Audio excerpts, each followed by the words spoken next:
හිටයි මෙඩියාගේ ආඥාව වැඩසටහන් පෙළේ 12 වෙනි සමගයි දැන් අපි එකතු වෙන්නේ. අද අපේ කතා දෙකෙන් පළමුවෙන්න එක්තරා මීසමක සිදුවෙච්ච සිදුවීමක් සම්බන්ධයෙන් ඔබ දන්නවා හොඳයි කියලා හිතාගෙන ඉන්න මිනිස්සු ඉන්නවා, නරකයි කියලා හිතාගෙන ඉන්න මිනිස්සු ඉන්නවා. ඒ වගේම තමන් හොඳයි කියලා හිතාගෙන ඉන්න නරක මිනිස්සුත් ඉන්නවා, තමන් නරකයි කියලා හිතාගෙන ඉන්න හොඳ මිනිස්සුත් ඉන්නවා. ඒ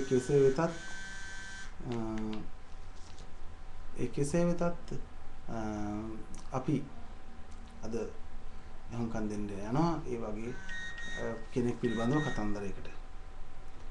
එක්තරා මීසමක මිසම්බාර පියතුමා තමන්ගේ තේවාචාරිතුමන්ට කාර්යයක් පවරනවා එක්තරා අසාධ්‍ය රෝගියෙකු වෙනුවෙන් යාඥා කිරීම සඳහා පිරිසක් කැඳවාගෙන ගිහිල්ලා යාඥා කරන්නට කියලා. ඉතින් එතනට පියතුමත් යනවා 20ක 30ක වගේ පිරිසක් හිටියා කියලා අපි හිතමු.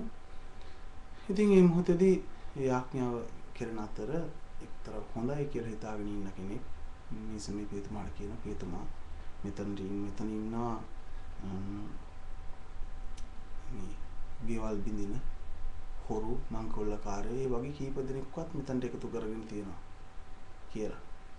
පියතුමා ලස්සන පිළිතුරක් දෙනවා. පියතුමා කියනවා ඒකත් හොඳයි. මොකද ස්වර්ගීය වරප්‍රසාදීය දොරටු වැසී යන මොහොතක ඒ දොරටු විවෘත කර ගැනීම සඳහා සමහර විට අපිට ඒ වගේ අයත් අවශ්‍ය වෙන්න පුළුවන්. මොකද පිළිතුරම නැවතරක් කියන්න ස්වර්ගීය වරප්‍රසාදීය දොරටු වැසී යන යම් කිසි මොහොතකදී එය විවෘත කර ගැනීම සඳහා ඒ සඳහා බලපෘද්ධ තියෙන එවැනි අයත් අපිට අවශ්‍ය වෙන්න පුළුවන් කියලා ලස්සන පිළිතුරක් ලබා දෙනවා. මේ කල්පනා කරන්න මොකද්ද මේ තුලින් කියවෙන යථාර්ථය කියලා. දෙවෙනි කතාව ගුවන් ගමනක් පිළිබඳව. මේ ගුවන් ගමනක යෙදෙන අතර එහි ගුවන් නියමුවා මගින්ට වරින් වර කියනවා අපිට දැන් යම්කිසි කාර්මික දෝෂයක් ඇති වෙලා තිබෙනවා. මේ කාර්මික දෝෂය මගහරවා ගන්න උත්සාහ කරනවා නේද කියලා අන්තිමේදී කියනවා අපි කරන්න පුළුවන් හැම දෙයක්ම අපිට අපේ පැත්තෙන් අපි කරලා ඉවරයි. දැන් ඉතින් තියෙන්නේ දෙවියන් වහන්සේගේ අතේ. දෙවියන් වහන්සේට පමණයි දැන් අපව බේර ගන්න පුළුවන් කියන වචනේ කියනවා.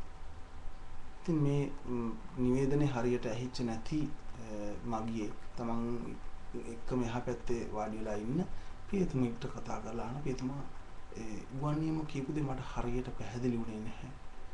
මොකක්ද ගුවන් නියම කිව්වේ කියලා. ඒතකොට පියතුමා කියනවා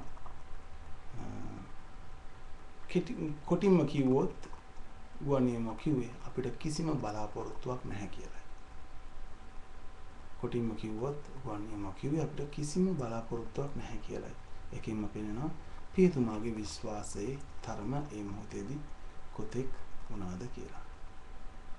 ජෙස්පේටයි මම ජාමික මනෝහර සුබෙන් සොයුරු ඉතාලියේ රෝම අගනුවර සිට